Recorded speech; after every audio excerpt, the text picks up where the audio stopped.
ಇಲ್ಲಿ ಇದೆ ಅಂತ ಹೇಳಿ ಹಣ ಮಾಡೋರು ಇದ್ದಾರೆ, ಇಲ್ಲ ಅಂತ ಹೇಳಿ ಹಣ ಕೀಳೋರು ಇದ್ದಾರೆ. ಆದ್ರೆ ಪ್ರಕೃತಿಯಲ್ಲಿನ ನಿಜ ಸತ್ಯವೇನು, ಅದರೊಳಗಿನ ಮರ್ಮವೇನು ಎಂಬುದನ್ನ ತಿಳಿಯೋ ಜನರ ಸಂಖ್ಯೆ ಮಾತ್ರ ತುಂಬಾ ಕಡಿಮೆ. ಶ್ರಮ ವಹಿಸಿ ನಿಷ್ಠೆಯೊಂದಿಗೆ ಅಂತಹ ಕೆಲಸಕ್ಕೆ ಕೈ ಹಾಕಿದಾಗ ಪ್ರಕೃತಿಯಲ್ಲಿನ ರಹಸ್ಯ ಬಯಲಾಗುತ್ತೆ. ವಿಸ್ಮಯಕಾರಿ ವಿಷಯ ಜಗತ್ತಿಗೆ ಲಭ್ಯವಾಗುತ್ತೆ. ಇಂತಹ ಮಾತುಗಳು ನಿಜವೇ ಎಂಬ ನಮ್ಮ ನಿಮ್ಮೆಲ್ಲರ ಪ್ರಶ್ನೆಗಳಿಗೆ ಈ ಭೂಮಿ ಮೇಲೆ ಉತ್ತರ ಇದೆ. ಅಂಥದ್ದೊಂದು ಕುತೂಹಲಕಾರಿ ಉತ್ತರವೇ ನಮ್ಮ ಇಂದಿನ ಹೀಗೂ ಉಂಟೆ.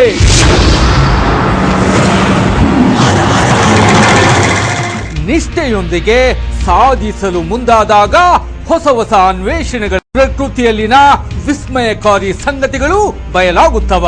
ಅದು ಹೇಗೆ? ಇಡೀ ಭೂಮಂಡಲವೇ ಒಂದು ವಿಸ್ಮಯಕಾರಿ ತಾಣ, ರಹಸ್ಯಕಾರಿ ತಾಣ. ಇಲ್ಲಿ ಮತ್ತೇನು ಇಲ್ಲ, ಇರೋದು ಇಷ್ಟೇ ಎಂದರೆ ಅದಕ್ಕಿಂತ ಮೌಢ್ಯತೆ ಮತ್ತೊಂದಿಲ್ಲ. ಅಂತಹ ಮೌಢ್ಯತೆಗೆ ಬಿದ್ದರೆ ಇಲ್ಲಿ ಹೊಸ ಹೊಸ ಅನ್ವೇಷಣೆಗಳು ಎಂದಿಗೂ ಆಗೋದಿಲ್ಲ. ಇಲ್ಲಿ ತಿಳಿದಷ್ಟು ತಿಳಿಯಬೇಕಾದ್ದು ಮತ್ತಷ್ಟಿದೆ, ಮಗದಷ್ಟಿದೆ.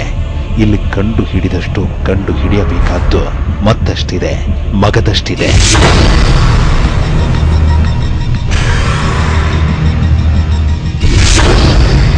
ಆಧುನಿಕತೆ ಹೆಚ್ಚಾದಂತೆ, ತಾಂತ್ರಿಕತೆ ಹೆಚ್ಚಾದಂತೆ ಮನುಷ್ಯನಲ್ಲಿನ ನಂಬಿಕೆ, ಮನುಷ್ಯತ್ವ ಕಡಿಮೆಯಾಗುತ್ತಿದೆ. ಸ್ವಾರ್ಥ ಹೆಚ್ಚಾಗುತ್ತಿರುವುದರ ಜೊತೆಗೆ ಹೇಗಾದರೂ ಮಾಡಿ ಹಣ ಸಂಪಾದಿಸಿ ಇರುವಷ್ಟು ದಿನ ಮಜಾ ಉಡಾಯಿಸಬೇಕೆಂಬ ಆಸೆ ಹೆಚ್ಚಾಗುತ್ತಿದೆ.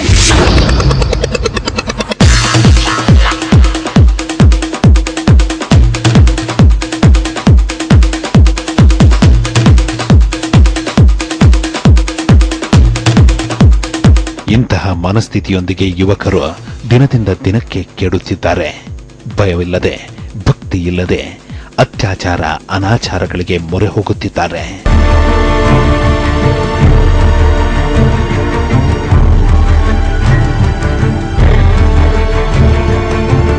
ಆದರೆ ಎಲ್ಲ ಯುವಕರು ಕೆಟ್ಟ ಹಾದಿಯನ್ನ ಹಿಡಿಯುತ್ತಿದ್ದಾರೆ ಎಂಬ ಮಾತು ತಪ್ಪಾದೀತು. ಕಾರಣ ಯುವಕರು ದಿನದಿಂದ ದಿನಕ್ಕೆ ಬದಲಾಗುತ್ತಿದ್ದಾರೆ.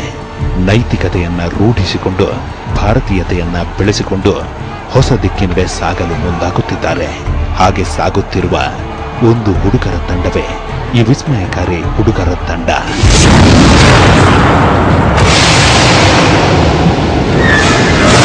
ಕರ್ನಾಟಕದ ಒಂದು ಹುಡುಗರ ತಂಡ ಇಡೀ ಜಗತ್ತೇ ಚಕಿತಗೊಳ್ಳುವಂತಹ ಅಚ್ಚರಿಯನ್ನ ಸೃಷ್ಟಿಸುತ್ತಿದೆ.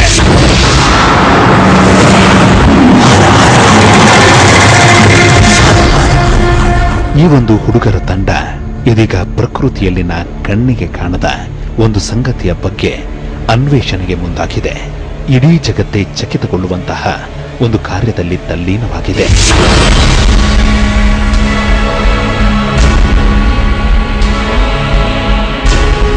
ದೇಶದ ಬಗ್ಗೆ, ದೇಶೀಯ ಸಂಸ್ಕೃತಿಯ ಬಗ್ಗೆ ಅಪಾರವಾದಂತಹ ಪ್ರೀತಿಯನ್ನ ಬೆಳೆಸಿಕೊಂಡು ಒಂದು ಮಹತ್ತರವಾದ ಕಾರ್ಯದಲ್ಲಿ ತಲ್ಲೀನವಾಗಿರೋ ಈ ತಂಡದ ಪ್ರಕಾರ ಮುಂದುವರೆದ ರಾಷ್ಟ್ರಗಳು ಇದೀಗ ಕಂಡುಕೊಳ್ಳುತ್ತಿರುವ ಸತ್ಯವನ್ನ ನಮ್ಮ ದೇಶ ಸಾವಿರಾರು ವರ್ಷಗಳ ಹಿಂದೆಯೇ ಕಂಡುಕೊಂಡಿತ್ತು ಎಂಬುದು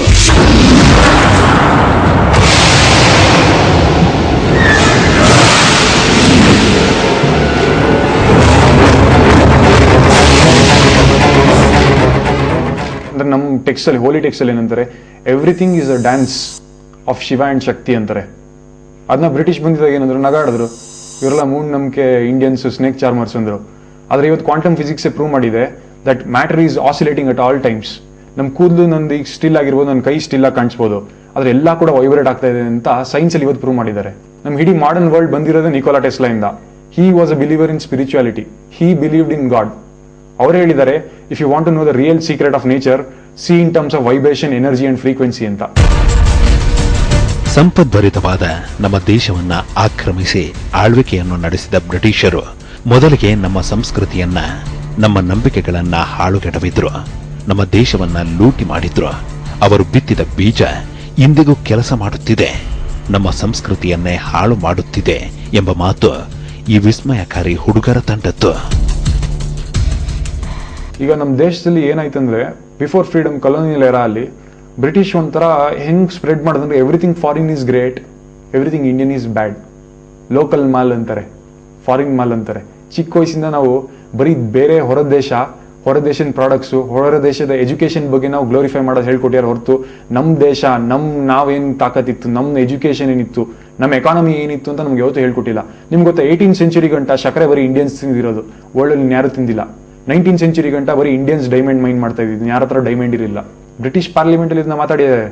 ನಮ್ಮ ದೇಶನ ಆಳ್ಬೇಕಂದ್ರೆ ಫಸ್ಟ್ ಅವರು ನಮ್ಮ ದೇಶದ back bone, the cos of our prosperity, ನಮ್ಮ ರಿಲಿಜನ್ ಮತ್ತೆ ನಮ್ಮ ಕಲ್ಚರ್ನ ಬ್ರೇಕ್ ಮಾಡ್ಬೇಕಂತ 1 century ವರ್ಕ್ ಮಾಡಿದ್ದಾರೆ ನಮ್ಮ ದೇಶದ ಕಲ್ಚರ್ ಮತ್ತೆ ರಿಲಿಜನ್ ನ ಬ್ರೇಕ್ ಮಾಡೋಕೆ. Before foreigners invaded our country, before they looted us, we were the most prosperous nation and we had everything that we are trying to attain now. ಈಗ ನಾವ್ ಏನ್ ಪಡಿಬೇಕು, ನಮ್ಮ ದೇಶ ಹೆಂಗ್ ಆಗ್ಬೇಕಂತ ನಮ್ಗೆ ಆಸೆ ಇದೆ, ಇದೆಲ್ಲ ನಮ್ಮ ಹತ್ರ ಮುಂಚೆಯಿಂದಾನೇ ಇತ್ತು. ಈಗಲೂ ನಾವು one of the top 10 nations ಅಲ್ಲಿ ಇದೀವಿ. ಏನಂತೀರ? ಅದಕ್ಕೆ ಕಾರಣ ಏನು? ನಮ್ಮ ಇಂಡಿಯನ್ ನೇಚರ್, ನಮ್ಮ ಕಲ್ಚರ್. ಯುವಜನತೆ ಬದಲಾಗುವುದಕ್ಕೂ ಮುಂಚೆ ಪೋಷಕರ ಮನೋಸ್ಥಿತಿ ಬದಲಾಗಬೇಕು, ಆಗ ಇಡೀ ದೇಶವೇ ಬದಲಾಗುತ್ತೆ ಎಂಬ ಮಾತು ಈ ತಂಡದ್ದು. ನಮ್ಗೆ ಬರೀ ಒಳ್ಳೆ ಡಿಗ್ರಿ ತಗೋ, ಒಳ್ಳೆ ಕೆಲಸ ತಗೋ, ಒಳ್ಳೆ ದುಡ್ಡು ಮಾಡು ಅಂತ ಹೇಳ್ಕೊಡ್ತಾರೆ ಹೊರತು ಒಳ್ಳೆ ನಾಗರಿಕನಾಗು, ಪೀಸ್ ಸ್ಪ್ರೆಡ್ ಮಾಡು, ಲವ್ ಸ್ಪ್ರೆಡ್ ಮಾಡು ಅಂತ ಯಾರು ಹೇಳ್ಕೊಡಲ್ಲ. ಯಾರು ಹೇಳ್ಕೊಡ್ತಾರೆ? ಎಲ್ಲ ಹೇಳ್ಕೊಡ್ತಾರೆ? ಮನುಷ್ಯನನ್ನ ಕ್ರೂರತೆಗೆ ತಳ್ಳುವ, ಮನುಷ್ಯನನ್ನ ಹಿಂಸಿಸುವ ಯಾವುದೇ ಆಚಾರ ವಿಚಾರ, ಮೂಢನಂಬಿಕೆ, ಜಾತಿ ಮತ ಭೇದ ಭಾವಗಳೇ ಮೂಢನಂಬಿಕೆಗಳು. ಆಧ್ಯಾತ್ಮವನ್ನ ಸೂಕ್ತ ರೀತಿಯಲ್ಲಿ ಅರ್ಥೈಸಿಕೊಂಡು ಅದನ್ನ ಅಳವಡಿಸಿಕೊಂಡರೆ ಮನುಷ್ಯನ ಏಕಾಗ್ರತೆ ಹೆಚ್ಚುತ್ತೆ, ಅವನ ಮೇಲೆ ಅವನಿಗೆ ಹಿಡಿತವಿರುತ್ತೆ. ಅದರಿಂದ ಇಡೀ ಮನುಜ ಕುಲ ನೆಮ್ಮದಿಯಾಗಿ ಬಾಳಬಹುದೆಂಬ ಮಾತು ಈ ಹುಡುಗರ ತಂಡದ್ದು. ನೀವೇ ಯೋಚನೆ ಮಾಡಿ, ಸ್ಪಿರಿಚುಯಾಲಿಟಿ ಯಾವತ್ತು ರಿಲ್ಯಾಕ್ಸೇಷನ್, ಪೀಸ್, ಟ್ರಾಂಕ್ವಿಲಿಟಿ, ಫೋಕಸ್, ಕಾನ್ಸಂಟ್ರೇಷನ್ ನ ಹೇಳ್ಕೊಡುತ್ತೆ. ನಮ್ಮ ಮೈಂಡ್ ನಮ್ಮ ಕಂಟ್ರೋಲ್ ಇಲ್ಲ ಅಂದ್ರೆ, ನಮ್ಮ ಆಸೆಗಳು ನಮ್ಮ ಕಂಟ್ರೋಲ್ ಇಲ್ಲ ಅಂದ್ರೆ, ನಾವು ಮಾಡೋ ಆಕ್ಷನ್ಸ್ ನಮ್ಮ ಕಂಟ್ರೋಲ್ ಎಲ್ಲಿ ಇರಕ್ಕೆ ಸಾಧ್ಯ? ನಮ್ಮ ಆಸೆ ಮತ್ತೆ ನಮ್ಮ ಮನ್ಸನ್ನ ಕಂಟ್ರೋಲ್ ಇಡೋದು ಹೇಳ್ಕೊಡುತ್ತೆ ಸ್ಪಿರಿಚುಯಾಲಿಟಿ. ನಾವು ಕಂಟ್ರೋಲ್ ಇದ್ರೆ ತಾನೇ ನಾವು ಮಾರಲ್ಸ್ನ ಅಪ್ಲೈ ಮಾಡೋಕ್ಕಾಗೋದು. ಮಾರಲ್ಸ್ ಎಲ್ಲರಿಗೂ ಗೊತ್ತು ಏನ್ ಮಾರಲ್ಸ್ ಅಂತ, ಆದ್ರೆ ಫಾಲೋ ಮಾಡ್ತಾರಾ? ಫಾಲೋ ಮಾಡೋಕೆ ಕೆಪಾಸಿಟಿ ಇಲ್ಲ, ಯಾಕಂದ್ರೆ ನಮ್ಮ ಮನ್ಸನ್ನ ನಾವು ನಮ್ಮ ಕಂಟ್ರೋಲ್ ಮಾಡೋಕ್ಕಾಗಲ್ಲ. ಯಾಕಂದ್ರೆ ಚಿಕ್ಕ ವಯಸ್ಸಿಂದ ಮನ್ಸು ಕಂಟ್ರೋಲ್ ಕಳ್ಕೊಳ್ಳೋದು ಹೇಳ್ಕೊಡ್ತಾರೆ. ಹಿಂಗ್ ಮಜಾ ಮಾಡು, ಹಂಗ್ ಮಜಾ ಮಾಡು, ಇತ್ತೋಗೋ ಹತ್ತೋಗೋ ಅಂತ. ದೇಶೀಯತೆಯ ಬಗ್ಗೆ, ದೇಶೀಯ ಸಂಸ್ಕೃತಿಯ ಬಗ್ಗೆ ಅಪಾರವಾದಂತಹ ಪ್ರೀತಿಯನ್ನ, ನಂಬಿಕೆಯನ್ನ ಹೊಂದಿರೋ ಈ ತಂಡ ಅಸಲಿಗೆ ಮಾಡುತ್ತಿರುವ ಮಹತ್ತರವಾದ ಕೆಲಸವಾದರೂ ಏನು? ಆ ಮೂಲಕ ಇಡೀ ಜಗತ್ತನ್ನ ಚಕಿತಗೊಳಿಸುತ್ತಿರುವುದಾದರೂ ಹೇಗೆ ಎಂಬ ಹಲವು ಪ್ರಶ್ನೆಗಳಿಗೆ ಉತ್ತರ ಆಧ್ಯಾತ್ಮದಲ್ಲಿನ, ವೇದಗಳಲ್ಲಿನ ಒಂದು ಸಂಗತಿಯನ್ನ ಆಧರಿಸಿ ಮೆದುಳಿನಲ್ಲಿನ ಒಂದು ವಿಸ್ಮಯಕಾರಿ ಶಕ್ತಿಯನ್ನ ಕಂಡುಕೊಂಡಿರುವುದು.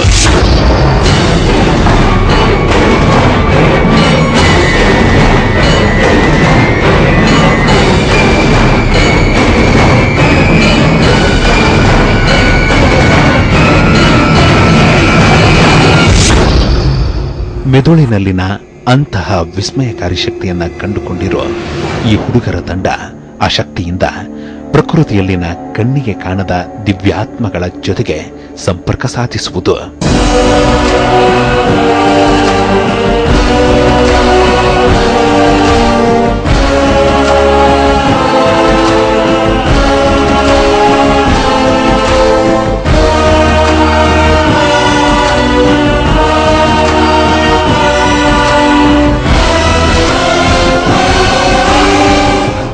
ಒಂದು ಮೊಬೈಲಿಂದ ಇನ್ನೊಂದು ಮೊಬೈಲ್ ಕಮ್ಯುನಿಕೇಟ್ ಮಾಡ್ಬೋದು ಅಂದ್ರೆ, ಒಂದು ಮೈಂಡಿಂದ ಇನ್ನೊಂದು ಮೈಂಡ್ ಕಮ್ಯುನಿಕೇಶನ್ ಮಾಡೋಕ್ಕಾಗಲ್ಲ ಅಂತೀರಾ? There is no more complex computer in the entire world which can match the complexity and the processing of a human brain. Human brain is more powerful than any super computer. ಯಾವುದೇ super computer ಕೂಡ ನಮ್ಮ ಮನುಷ್ಯನ ಮೆದುಳಿಗಿಂತ ಶಕ್ತಿ ಯಾರಿಗೂ ಇಲ್ಲ, ಯಾವುದಕ್ಕೂ ಇಲ್ಲ. ಒಂದು ಮಹತ್ತರವಾದ ಉದ್ದೇಶವನ್ನ ಇಟ್ಟುಕೊಂಡು ಮೆದುಳಿನಲ್ಲಿನ ವಿಸ್ಮಯಕಾರಿ ಶಕ್ತಿಯನ್ನ ಕಂಡುಕೊಂಡು ದಿವ್ಯಾತ್ಮಗಳ ಜೊತೆಗೆ ಸಂಪರ್ಕ ಸಾಧಿಸಲು ಮುಂದಾದ ಈ ತಂಡ ಒಂದು ವಿಸ್ಮಯಕಾರಿ ಸಂಗತಿಯನ್ನ ಆಧರಿಸಿ ಹೋಗಿದ್ದು ಅಂಡಮಾನ್ ನಿಕೋಬಾರ್ಗೆ.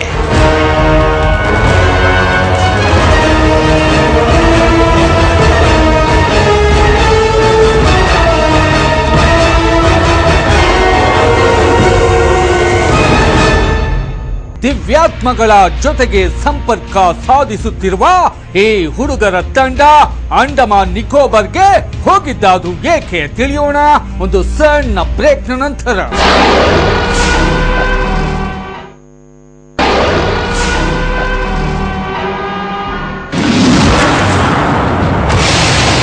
ಆಧ್ಯಾತ್ಮದಲ್ಲಿನ ವೇದಗಳಲ್ಲಿನ ಒಂದು ಸಂದೇಶವನ್ನ ಆಧರಿಸಿ ಒಂದು ವಿಶೇಷವಾದ ವಿಧಾನದಿಂದ ಮೆದುಳಿನಲ್ಲಿನ ಅದ್ಭುತ ಶಕ್ತಿಯನ್ನ ಕಂಡುಕೊಂಡು ಆ ಮೂಲಕ ಪ್ರಕೃತಿಯಲ್ಲಿನ ದಿವ್ಯಾತ್ಮಗಳ ಜೊತೆ ಸಂಪರ್ಕ ಸಾಧಿಸಿದ ಹುಡುಗರ ತಂಡ ಒಂದು ವಿಸ್ಮಯಕಾರಿ ಸಂಗತಿಯನ್ನ ಆಧರಿಸಿ ಹೋಗಿದ್ದು ಅಂಡಮಾನ್ ನಿಕೋಬಾರ್ಗೆ.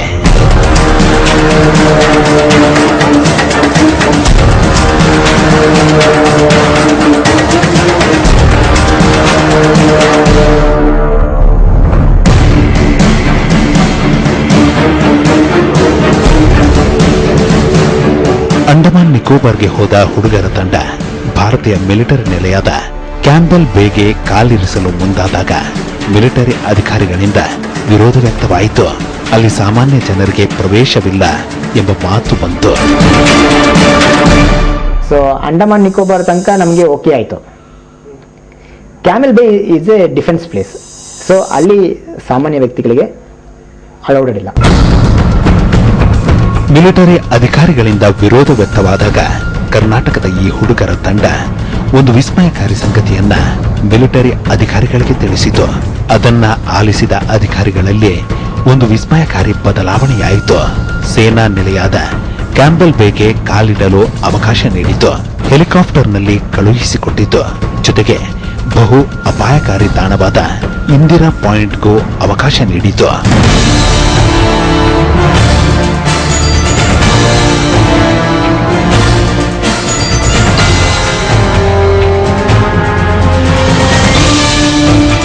ಅಸಲಿಗೆ ನೀವು ಅಂಡಮಾನ್ ನಿಕೋಬಾರ್ಗೆ ಹೋಗಿದ್ದಾದ್ರೂ ಏಕೆ, ಅಲ್ಲಿನ ಇಂದಿರಾ ಪಾಯಿಂಟ್ನಲ್ಲಿ ಮಾಡಿದ ಕೆಲಸವಾದರೂ ಏನು ಎಂಬ ಹಲವು ಪ್ರಶ್ನೆಗಳಿಗೆ ಉತ್ತರ ರಾಜಸುಯಾಗ ಎಂಬ ವಿಸ್ಮಯಕಾರಿ ಯಾಗ.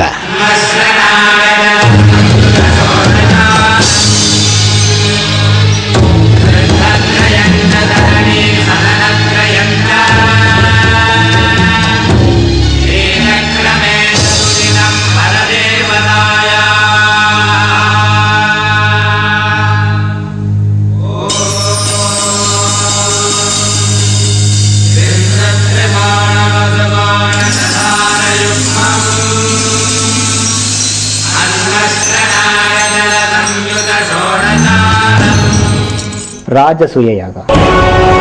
ಅಸಲಿಗೆ ರಾಜಸುಯಾಗ ಎಂಬ ಯಾಗವನ್ನ ನೀವು ಅಲ್ಲಿ ಮಾಡಿದ್ದಾದ್ರೂ ಯಾಕೆ, ಹಾಗೆ ಮಾಡಲು ಹೇಳಿದವರಾದ್ರೂ ಯಾರು ಎಂಬ ಹಲವು ಪ್ರಶ್ನೆಗಳಿಗೆ ಉತ್ತರ ಓರ್ವ ಯೋಗಿಗಳ ದಿವ್ಯಾತ್ಮ. ಓರ್ವ ಯೋಗಿಗಳ ದಿವ್ಯಾತ್ಮ ಕಾಣಿಸಿಕೊಂಡಿದ್ದ. ಅದು ಹೇಗೆ ಎಂಬ ನಮ್ಮ ಪ್ರಶ್ನೆಗಳಿಗೆ ಉತ್ತರ ಒಂದು ಮಹತ್ತರವಾದ ಉದ್ದೇಶವನ್ನ ಇಟ್ಟುಕೊಂಡು ಮೆದುಳಿನಲ್ಲಿರುವ ವಿಸ್ಮಯಕಾರಿ ಶಕ್ತಿಯನ್ನ ಕಂಡುಕೊಂಡ ತಂಡಕ್ಕೆ ಒಂದು ಅಚ್ಚರಿ ಎದುರಾಯಿತು. ಆ ಅಚ್ಚರಿಯೇ ಓರ್ವ ಯೋಗಿಗಳು ಸಂಪರ್ಕಕ್ಕೆ ಸಿಕ್ಕಿದ್ದು ಒಂದು ಮಹತ್ತರವಾದ ಸಂಗತಿಯನ್ನ ತಿಳಿಸಿತ್ತು.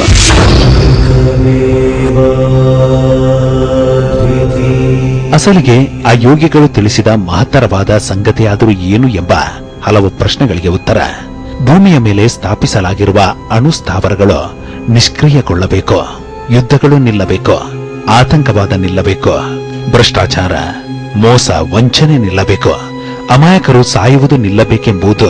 ಆ ನಿಟ್ಟಿನಲ್ಲಿ ನೀವು ಕೆಲಸ ಮಾಡಬೇಕೆಂಬುದು.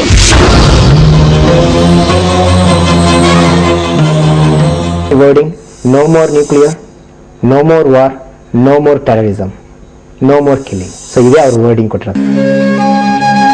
ಹಾಗೆ ಯೋಗಿ ಪುರುಷರೊಬ್ಬರು ಕಾಣಿಸಿಕೊಂಡು ಭೂಮಿಯ ರಕ್ಷಣೆಯ ಬಗ್ಗೆ, ಜೀವಿಗಳ ರಕ್ಷಣೆಯ ಬಗ್ಗೆ ಮಾತನಾಡಿದ ನಂತರ ಮತ್ತೇನು ಹೇಳಿದರು ಎಂಬ ನಮ್ಮ ಪ್ರಶ್ನೆಗೆ ಉತ್ತರ ಕರ್ನಾಟಕದ ಒಂದು ನಗರವನ್ನ ಕೇಂದ್ರವಾಗಿಸಿಕೊಂಡು ಮಹತ್ತರವಾದ ರಾಜಸೂಯ ಮಹಾಯಾಗವನ್ನ ದೇಶದ 8 ದಿಕ್ಕುಗಳಲ್ಲಿ ಮಾಡಬೇಕು, 48 ದಿನಗಳಲ್ಲಿ ಪೂರೈಸಬೇಕೆಂಬುದು. ಏನಂತ ಹೇಳಿದ್ರೆ 8 ದಿಕ್ಕು ಮಧ್ಯವಾಗಿಟ್ಟು 8 ದಿಕ್ಕಿನ ಕ್ಲಾಕ್ ವೈಸ್ ಆಗಿ 48 ದಿವಸದಲ್ಲಿ ಯಾಗ ಮಾಡಿ ಮುಗಿಸ್ಬೇಕು, ರಾಜಸೂಯ ಮಹಾಯಾಗ. ಸೊ ಫಸ್ಟ್ ಪಾಕಿಸ್ತಾನ್ ಬಾರ್ಡರ್ ಹೋಗಿ ಮಾಡಬೇಕು ಅಂದ್ರು. ಪಾಕಿಸ್ತಾನ್ ಬಾರ್ಡರ್ ಅಂತ ಹೇಳಿದ್ರೆ ಹೇಗ್ ಸಾಧ್ಯ, ಏನ್ ಕತೆ, ದುಡ್ಡಿಲ್ಲಿ. ಓರ್ವ ಯೋಗಿ ಪುರುಷರು ಕಾಣಿಸಿಕೊಂಡು ಭೂ ರಕ್ಷಣೆಯ ಬಗ್ಗೆ ಮಾತನಾಡಿ ಹೋದ ನಂತರ ತಂಡಕ್ಕೆ ಒಂದು ಪ್ರಶ್ನೆ ಕಾಡಿತು. ಆ ಪ್ರಶ್ನೆಯೇ ಪಾಕಿಸ್ತಾನದ ಬಾರ್ಡರ್, ಅಂಡಮಾನ್ ನಿಕೋಬಾರ್ ಸೇರಿದಂತೆ ದೇಶದ 8 ದಿಕ್ಕುಗಳಲ್ಲಿ ಯಾಗ ನಡೆಸೋದಾದ್ರೂ ಹೇಗೆ, ಅದಕ್ಕೆ ಹಣ ತರೋದಾದ್ರೂ ಎಲ್ಲಿ ಎಂಬುದು. ಅಂತಹ ಪ್ರಶ್ನೆಗಳು ಕಾಡಲು ಆರಂಭಿಸಿದ ನಂತರ ಒಂದು ಅಚ್ಚರಿ ಎದುರಾಯಿತು. ಆ ಅಚ್ಚರಿಯೇ ಪುಣೆಯಿಂದ ಯೋಗೇಶ್ವರ ಗೋಖಲೆ ಎಂಬುವವರು ಫೋನ್ ಮಾಡಿತು.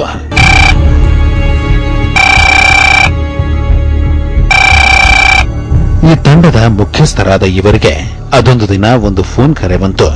ಹಾಗೆ ಫೋನ್ ಕರೆ ಬಂದ ನಂತರ ಇವರಿಗೆ ಒಂದು ಅಚ್ಚರಿ ಎದುರಾಯಿತು. ಆ ಅಚ್ಚರಿಯೇ ಪುಣೆಯ ಯೋಗೀಶ್ವರ ಗೋಖಲೆ ತಮಗೂ ಸಹ ಕಾಣಿಸಿಕೊಂಡ ಆ ಯೋಗಿ ಪುರುಷರ ಬಗ್ಗೆ ಹೇಳಲು ಆರಂಭಿಸಿದ್ದು.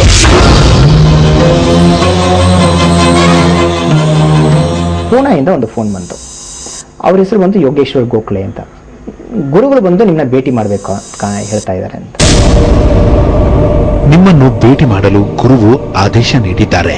ದೇಶದ 8 ದಿಕ್ಕುಗಳಲ್ಲಿ ನಡೆಸುವ ಯಾಗಕ್ಕೆ ನಾನು ಹಣವನ್ನ ಕೊಡುವೆ. ನೀವು ಯಾವುದಕ್ಕೂ ಇಟ್ಟ ಹೆಜ್ಜೆಯನ್ನ ಹಿಂತೆಗೆಯಬೇಡಿ ಎಂದು ಹೇಳಿದ ಗೋಖಲೆ ಕೆಲವೇ ದಿನಗಳಲ್ಲಿ ಕರ್ನಾಟಕಕ್ಕೆ ಬಂದರು. ಹೋಮಕ್ಕೆ ಹಣವನ್ನು ಕೊಟ್ಟು ಕೆಲಸವನ್ನ ಶುರು ಮಾಡಿ ಎಂದು ಹೇಳಿದ್ದು.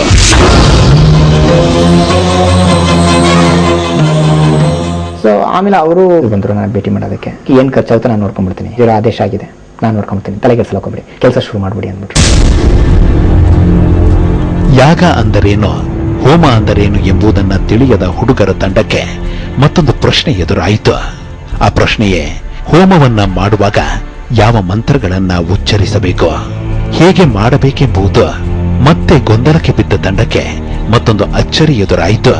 ಆ ಅಚ್ಚರಿಯೇ ಧ್ಯಾನದ ಸಮಯದಲ್ಲಿ ಕೆಲವೊಂದು ಬೀಜಾಕ್ಷರಗಳು ವಿಸ್ಮಯಕಾರಿ ರೀತಿಯಲ್ಲಿ ತಲೆಗೆ ರವಾನೆಯಾಗಿತ್ತು. ಯಾಗದಲ್ಲಿ ಮಂತ್ರಗಳನ್ನ ಸರಾಗವಾಗಿ ಹೇಳುವಂತಾಗಿತ್ತು.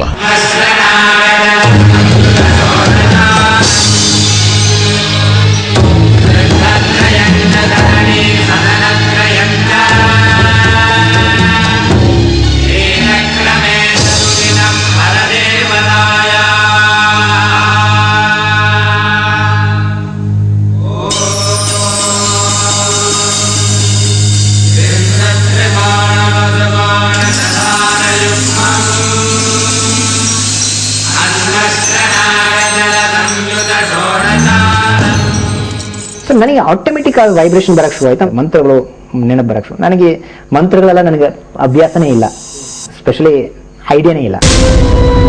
ಆ ಯೋಗಿ ಪುರುಷರ ಆದೇಶದಂತೆ ಭೂಮಿಯ ಮೇಲೆ ಅನುಸ್ಥಾವರಗಳು ನಿಷ್ಕ್ರಿಯಗೊಳ್ಳಬೇಕು, ಯುದ್ಧಗಳು ನಿಲ್ಲಬೇಕು, ಮನುಷ್ಯತ್ವ ಮೆರೆಯಬೇಕೆಂಬ ಸಂಕಲ್ಪವನ್ನ ಮಾಡಿಕೊಂಡು ಕರ್ನಾಟಕದ ಒಂದು ನಗರ ಸೇರಿದಂತೆ ದೇಶದ ಒಟ್ಟು 8 ದಿಕ್ಕುಗಳಲ್ಲಿ ಯಾಗ ಮಾಡಲಾಯಿತು.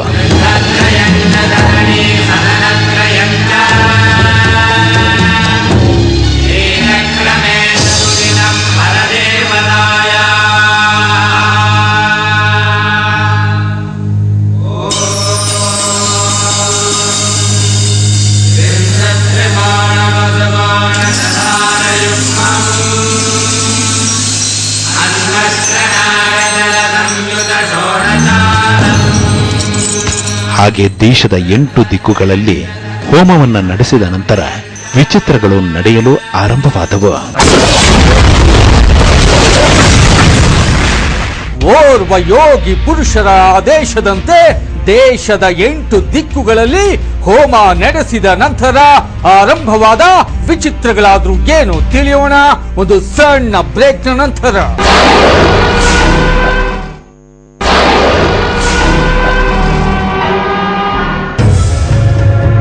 ಅಣ್ವಸ್ತ್ರಗಳನ್ನ ಬಿಟ್ಟು, ಯುದ್ಧಗಳನ್ನ ಬಿಟ್ಟು ಭೂತಾಯಿಗೆ ಶರಣಾಗುವಂತೆ ಮಾಡುವ ರಾಜಸುಯಾಗವನ್ನ ದೇಶದ 8 ದಿಕ್ಕುಗಳಲ್ಲಿ ಮಾಡಿದ ನಂತರ ಯೋಗಿ ಪುರುಷರ ಆದೇಶದಂತೆ ಮತ್ತೊಂದು ಕೆಲಸವನ್ನ ತಂಡ ಮಾಡಬೇಕಾಯಿತು.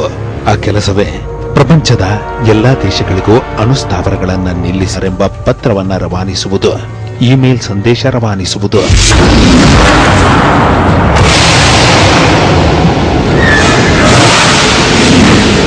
ಇಲ್ಲಿಗಾಗಲೇ 8 ಬಾರಿ ಪ್ರಪಂಚದ ಎಲ್ಲಾ ದೇಶಗಳಿಗೂ ಪತ್ರ ಸಂದೇಶವನ್ನ ಕಳುಹಿಸಲಾಗಿದೆ. ನ್ಯೂಕ್ಲಿಯರ್ನ ಅವ್ರು ಶಟ್ ಡೌನ್ ಮಾಡಿಲ್ಲ ಅಂದ್ರೆ ಯೋಗಿಗಳು ನಿಂತು ಅದನ್ನ ಫೋರ್ಸ್ಫುಲ್ ಆಗಿ ನ್ಯೂಕ್ಲಿಯರ್ನ ಶಟ್ ಡೌನ್ ಮಾಡಿಸ್ಬೇಕಾ? ಈ ಪ್ರಶ್ನೆ ಹಾಕಿ ನೀವು ಲೆಟರ್ನ ಕಳಿಸ್ಕೊಡಿ. ಅರೌಂಡ್ ದಿ ವರ್ಲ್ಡ್ ಎಲ್ಲರೂ ಲೆಟರ್ ಕಳಿಸಿದೆ. ವಿಸ್ಮಯಕಾರಿ ಹುಡುಗರ ತಂಡದ ಪ್ರಕಾರ ಯೋಗಿ ಪುರುಷರ ಸಲಹೆಯಂತೆ ಮಾಡಲಾದ ಆ ಯಾಗದ ನಂತರ ಇಡೀ ಪ್ರಪಂಚದಲ್ಲಿ ಒಂದು ವಿಚಿತ್ರ ನಡೆಯಲು ಆರಂಭವಾಗಿದೆ. ಆ ವಿಚಿತ್ರವೇ ಮನುಜ ಕುಲಕ್ಕೆ ಮಾರಕವಾಗಿರೋ, ಸಕಲ ಜೀವರಾಶಿಗೂ ಮಾರಕವಾಗಿರೋ ನ್ಯೂಕ್ಲಿಯರ್ ಸ್ಥಾವರಗಳು ಒಂದೊಂದಾಗಿ ವಿವಿಧ ಕಾರಣಗಳಿಂದ ಸ್ಥಗಿತಗೊಳ್ಳುತ್ತಿರುವುದು, ನಿಷ್ಕ್ರಿಯಗೊಳ್ಳುತ್ತಿರುವುದು,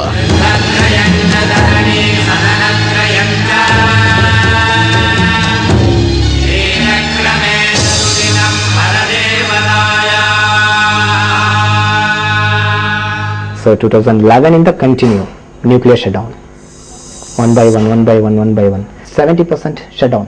Israel shutdown, Pakistan shutdown, China shutdown, Japan totally shutdown, America ಇವಾಗ ಸ್ವಲ್ಪ ಹೀಗಿದೆ, ಯಾವುದು ಎಲ್ಲೆಲ್ಲಿ ನ್ಯೂಕ್ಲಿಯರ್ ಪ್ಲಾಂಟ್ಸ್ ಎಲ್ಲ ಆಲ್ಮೋಸ್ಟ್ ಆಟೋಮೆಟಿಕ್ ಶಟ್ ಡೌನ್ ಆಗ್ತಾ ಇದೆ.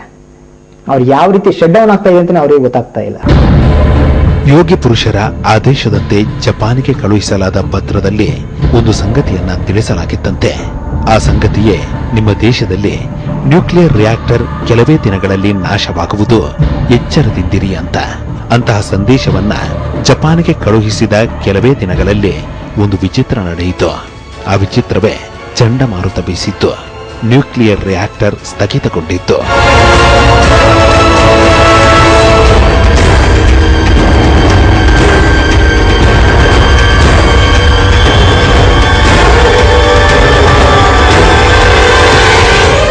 ಇಮೇಲ್ ಕಳಿಸಿದ್ವಿ ನಾವು, ಡಿಸಾಸ್ಟರ್ ಆಗುತ್ತೆ, ಹುಷಾರಾಗಿರಿ, ನ್ಯೂಕ್ಲಿಯರ್ ಡಿಸಾಸ್ಟರ್ ಆಗುತ್ತೆ, ನಿಮ್ಗೆ ನ್ಯೂಕ್ಲಿಯರ್ ಅಪಘಾತ ಆಗುತ್ತೆ ಅಂತ ನಾವು ಕಳಿಸಿದ್ವಿ. ಅವ್ರು ಶಟ್ ಡೌನ್ ಮಾಡಲಿಲ್ಲ. ಅವರು ಮುಂದುವರಿಸ್ಕೊ ಹೋದ್ರು. ಏನಾಯ್ತು? ಡಿಸಾಸ್ಟರ್ ಆಯ್ತು. ಫೋರ್ಸ್ಫುಲಿ ಶಟ್ ಡೌನ್ ಮಾಡಬೇಕಾಗಿತ್ತ? ಈ ವಿಸ್ಮಯಕಾರಿ ಹುಡುಗರ ತಂಡ ರಾಜಸೂಯಾಗವನ್ನ ಮಾಡಿದ ನಂತರ ಪ್ರಪಂಚದಲ್ಲಿ ಮತ್ತೊಂದು ಬದಲಾವಣೆ ಕಾಣುತ್ತಿದೆಯಂತೆ. ಆ ಬದಲಾವಣೆಯೇ ಸರ್ವಾಧಿಕಾರಿಗಳು ನಾಶ ಹೊಂದುತ್ತಿರುವುದು. ಲಾಸ್ಟ್ 3 years ಇಂದ ಎಷ್ಟು ಡಿಕ್ಟೇಟರ್ಸ್ ಬಿದ್ದಿಲ್ಲ, ಎಷ್ಟು ಡಿಕ್ಟೇಟರ್ಸ್ಗೆ ಶಿಕ್ಷೆ ಆಗಿಲ್ಲ. ದೇಶದಲ್ಲಿ ಭ್ರಷ್ಟತೆ ದೂರಾಗಲಿ, ಭ್ರಷ್ಟರು ಬದಲಾಗಲಿ ಎಂಬ ಸಂಕಲ್ಪವನ್ನು ಸಹ ಯಾಗದಲ್ಲಿ ಇಡಲಾಗಿದೆ. ಅಂತಹ ಸಂಕಲ್ಪವನ್ನ ತಮ್ಮ ತಂಡ ಕೈಗೊಂಡ ನಂತರ ದೇಶದಲ್ಲಿ, ರಾಜ್ಯದಲ್ಲಿ ಒಂದು ಅಚ್ಚರಿ ನಡೆಯುತ್ತಿದೆ. ಆ ಅಚ್ಚರಿಯೇ ಭ್ರಷ್ಟಾಚಾರಗಳು ಹೆಚ್ಚು ಹೆಚ್ಚಾಗಿ ಬೆಳಕಿಗೆ ಬರುತ್ತಿರುವುದು, ಭ್ರಷ್ಟರು ಜೈಲು ಸೇರುತ್ತಿರುವುದು.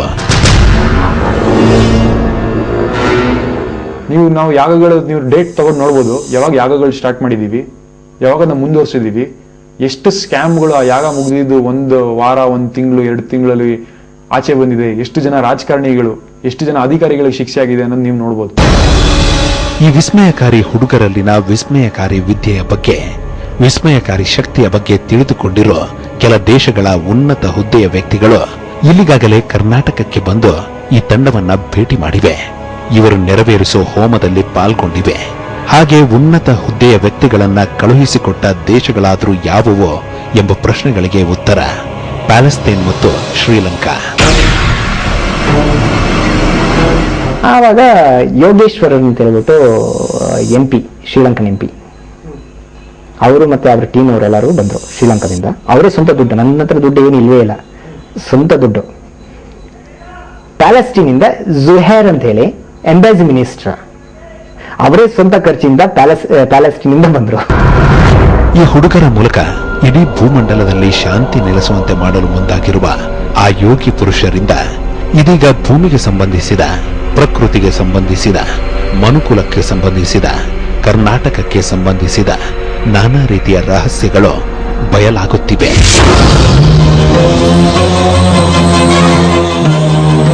ಆ ಯೋಗಿಗಳ ಪ್ರಕಾರ ಇಡೀ ಪ್ರಪಂಚದಲ್ಲಿ ಶಾಂತಿ ನೆಲೆಸುವುದಕ್ಕೂ ಕರ್ನಾಟಕ ರಾಜ್ಯಕ್ಕೂ ಒಂದು ನಿಕಟ ಸಂಬಂಧವಿದೆ. ಅಂತಹ ಸಂಬಂಧದಿಂದ ಇಡೀ ಪ್ರಪಂಚದ ಮುಖಂಡರು ತಮ್ಮ ಘನತೆಯನ್ನ ಬದಿಗಿಟ್ಟು ಕರ್ನಾಟಕದ ಒಂದು ನಗರದಲ್ಲಿರೋ ಆ ರಹಸ್ಯಕಾರಿ ಸ್ಥಳಕ್ಕೆ ಬಂದೇ ಬರಬೇಕು ಎಂಬುದು. ಅಸಲಿಗೆ ಕರ್ನಾಟಕದಲ್ಲಿರೋ ಆ ರಹಸ್ಯಕಾರಿ ಸ್ಥಳವಾದರೂ ಯಾವುದು ಎಂಬ ಹಲವು ಪ್ರಶ್ನೆಗಳಿಗೆ ಉತ್ತರ ಈ ಸ್ಥಳವೇ ಆ ರಹಸ್ಯಕಾರಿ ಸ್ಥಳ.